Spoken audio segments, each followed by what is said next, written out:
Bonjour les voyageurs. Quand on parle sortie hors du corps, on vient assez rapidement au sujet des entités. Chimère pour certains et réalité pour d'autres. Qu'en est-il pour le voyageur hors du corps, lui qui soulève les voiles d'une réalité étriquée, pour accéder au backstage d'un multivers complexe, merveilleux et quelquefois impitoyable? Nous les appelons les extraphysiques, et cela pour souligner leur état au-delà de la matière. Cela peut en choquer plusieurs au départ, de se rendre compte que dans la soupe du réel se trouve une mégafaune invisible, et que l'homme n'est pas au sommet de cette chaîne alimentaire. Un extraphysique serait une conscience dans son sens premier, un être doué d'une individualité qui le fait dire « je »,« nous » ou bien « je veux vivre ». Et dans ce sac, on peut mettre tout le monde, sans distinction. On va essayer de proposer de l'ordre en nous servant de ce que les humains ont bien compris dans leur pratique indirecte avec ces formes de conscience, avant de parler de mon expérience directe via la sortie hors du corps. Comme à l'accoutumée, il ne s'agit que de ma conception des choses, mais si vous faites des sorties hors du corps, gardez quelques informations en tête, cela peut toujours être utile pour faire vos tests. L'humanité peut être considérée comme un être aveugle, qui n'aura que peu de perception et peu de conscience par rapport à son environnement. La sortie hors du corps a ceci d'avantageux qu'elle permet de retrouver la mémoire et d'aiguiser la conscience sur le long terme. Nous sommes en dehors de nos corps physiques, en relation directe avec ces formes de conscience qui sont le plus souvent projetées par rien de moins que nous tous. On va donc caractériser les extraphysiques que nous projetons et les extraphysiques indépendants. Une entité projetée provient de nos subconscients et de nos cultures et traditions. La sortie hors du corps est propice pour ce genre de facéties. Même s'il est possible de tomber sur des extraphysiques indépendants provenant de mondes supérieurs, par exemple. Dans l'instant T de son apparition, une entité projetée aura peu de conversation. Et si vous analysez votre état émotionnel, vous pourriez avoir des indices concernant son apparition. Un état vibratoire puissant juste avant une sortie hors du corps peut laisser perplexe. Nous entendons des bruits de casseroles et tout est assourdissant. C'est réellement impressionnant, et ce n'est qu'une manifestation sonore de ce que vous vivez. Il se peut à ce moment-là que vous cherchiez une explication rationnelle, et ce faisant, vous allez projeter une créature ou une ombre malfaisante qui viendra donner la réponse à la question « Qui est en train de saccager ma cuisine? Merde alors !» De plus, l'océan de matière subtile est une glaise, permettant de donner une forme à nos peurs et désirs. Mais est-ce que cela veut dire qu'il n'y a pas de véritable conscience non humaine? Tout dépend de ce que vous considérez comme vrai ou faux déjà. En sortie hors du corps, nous avons deux outils, facultés, pour faire nos vérifications. Nous avons la capacité d'absorber l'information et la possibilité de dissoudre la matière subtile qui s'est formée.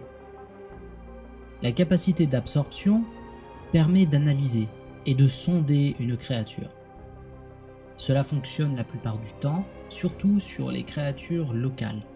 Donc tout ce que je viens de dire est faux pour toutes les consciences et entités exogènes, provenant d'autres planètes ou de dimensions parallèles, possédant un psychisme la plupart du temps supérieur à celui de l'homme. La preuve, ils sont capables de venir nous visiter dans des dimensions de réalité que nous n'avons même pas encore accès avec nos technologies.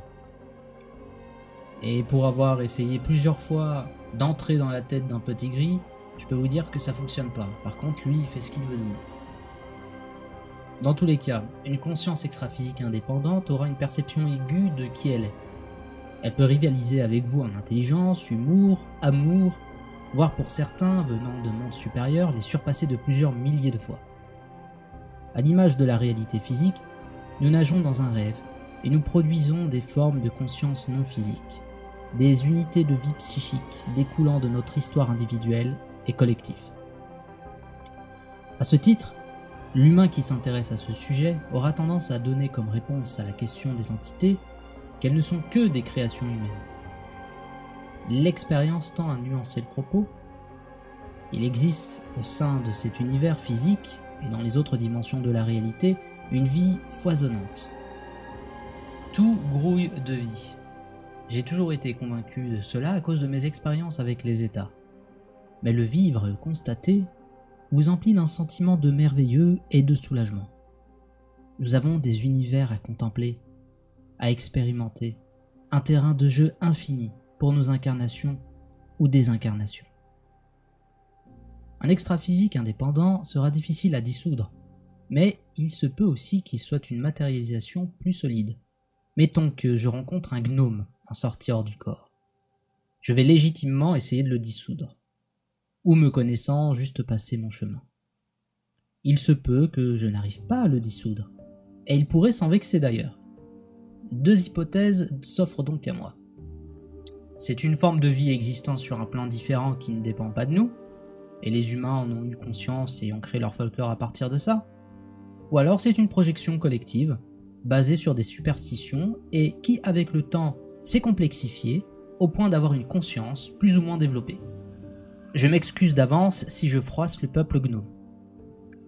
Personnellement, je trouve qu'on arrive aux limites quand même de la réflexion. Est-ce que c'est vraiment important de savoir qui est une projection ou pas? Est-ce que cela nous rend plus malins que notre voisin? L'expérience directe, mes amis. Il faut d'abord expérimenter. En effet, en voyageant hors de mon corps, je ne vais pas m'embêter avec ça et faire de l'exo-ethnologie. Parce que la plupart des entités me diront qu'ils sont authentiques de toute façon. Alors je vous conseille de filer dans l'espace profond ou de visiter d'autres réalités adjacentes aux nôtres avec des extraphysiques d'un autre acabit. Je laisse volontiers le miasme psychique de la Terre aux terriens. Le tableau que vous voyez permet de se faire une idée des extraphysiques que l'on peut rencontrer lors de sorties hors du corps ou même dans la réalité physique. Mais c'est un sujet pour un autre jour. Sur la colonne de droite, on va s'interroger sur la possibilité que le type d'extraphysique soit un égrégore créé par les humains ou par autre chose. Ensuite, certains extraphysiques ont des technologies conscientielles avancées et souvent, ce sont les types de conscience pour lesquels l'explication de l'égrégore ne tient plus. Enfin, le niveau d'influence sur le voyageur hors du corps moyen, qui a réalisé environ, disons, une 50aine de voyages par exemple. Et en dernier, on a les motivations qui vont venir encadrer la rencontre avec le voyageur.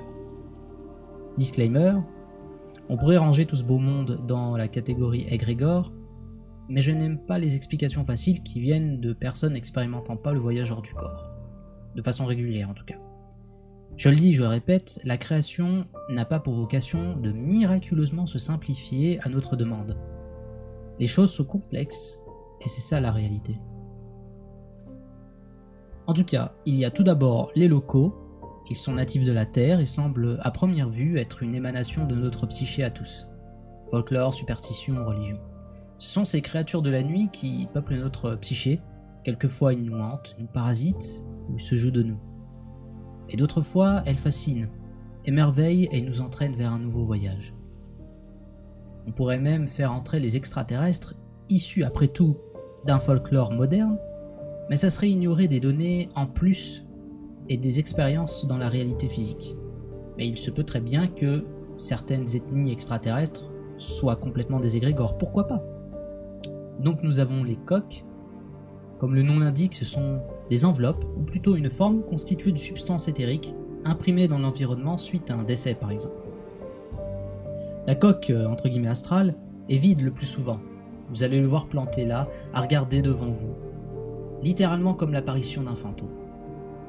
D'autres fois, il rejouera une scène, comme s'il s'agissait d'une mémoire vivante en 3D, écho d'un passé lointain, survivance du drame actualisé que son propriétaire a légué dans cet espace pour un temps indéfini. Vient ensuite les schèmes. Les schèmes sont des pensèmes, projetés et partagés par plusieurs personnes, pouvant mener à la création d'une larve. On va s'auto-convaincre de quelque chose, et ce quelque chose va engendrer la création d'une forme pensée. Ils prendront le visage de votre meilleur ennemi et de vos peurs, l'amant fidèle de l'angoisse qui nous accompagne jusqu'à ce qu'il n'a plus soif. Enfin, nous avons les larves classiques, qui sont aussi des sécrétions du pensème, elles vont jouer sur des gammes de fréquences assez basses en général, et souvent les mêmes. Colère, haine, sexualité, manque, frustration, tristesse. Son but sera de faire répéter certains schémas de pensée ou de comportement. Cela peut aller très loin dans le parasitage. Mais rassurez-vous, en général, l'humain moyen est très bien protégé par son aura. On va appeler ça comme ça. L'affluence qu'aura le parasite, et cela vaut pour les 3 catégories mentionnées plus haut, sera dépendante d'une chose, le couplage subtil entre lui et vous. Vous pouvez vous protéger très facilement avec un vélo, en produisant un petit état vibratoire, juste assez pour repousser et empêcher toute connexion. Les pratiquants en magie pourront m'opposer que se protéger par l'énergie, face à une créature qui se nourrit d'énergie, est inutile. Or, c'est ignorer une chose. La matière epsilon ou éthérique est tout sauf de l'énergie. C'est de la matière subtile, certes, mais de la matière. Et cette matière a la capacité de jouer sur une gamme de fréquences limitée par rapport au corps de lumière, mais suffisamment vaste pour empêcher une larve coincée à une certaine fourchette de fréquence de vous suivre. Par exemple, si la larve a une gamme de fréquences éthériques de, mettons, 2 à 5 epsilon, là j'invente complètement, et que mon vélo me permet d'atteindre un petit état vibratoire de 7 epsilon, on comprend bien que la larve ne peut pas suivre et que tout couplage énergétique sera dissous. Autrement, si vous n'avez pas l'habitude du vélo, pour l'instant, vous pouvez faire de l'observation en analysant vos pensées et émotions pour discriminer celles qui sont les vôtres de ceux qui ne sont pas les vôtres, ou brûler un peu de sauge, de benjoin et autres joyeusetés. Après tout, les pratiques magiques de purification fonctionnent très bien, pour les avoir pratiquées pendant plusieurs années, même si je préfère maintenant faire un petit vélo, parce que c'est très simple à faire, et quand vous êtes parasité ou qu'une entité apparaît, vous n'avez pas forcément le temps d'aller chercher votre charbon et de brûler quelques résines. Concernant les entités du folklore, a priori, ce ne sont pas des parasites, mais une forme de vie ayant été créée par les humains au cours de l'histoire pour expliquer certains phénomènes inexplicables. On pense aux fées, aux elfes, aux petits peuples en général, les élémentaires, les élémentales, les anges, les démons, les daimons, les djinns, etc. On leur prête des propriétés, des comportements, une culture quelquefois. Ils sont suffisamment complexes pour nous faire tourner en bourrique et assez résistants à une tentative de dissolution. En effet, il serait illusoire de vouloir détruire une forme pensée qui a plusieurs millénaires de culture et de rumination psychique humaine avec elle. C'est là, et puis c'est tout. On peut les voir comme l'inconscient de notre conscience collective, si vous voulez. Cette partie plutôt symbolique qui murmure à l'oreille de l'homme certains messages sur sa condition. Je m'arrête là pour la vidéo parce que cela risque d'être trop long sinon. Je vais faire une partie 2 sur les extraphysiques exogènes, qui ne sont pas de la Terre. Oui, qui ne viennent pas du champ dimensionnel immédiat en tout cas. Donc je vous dis à bientôt et bon voyage.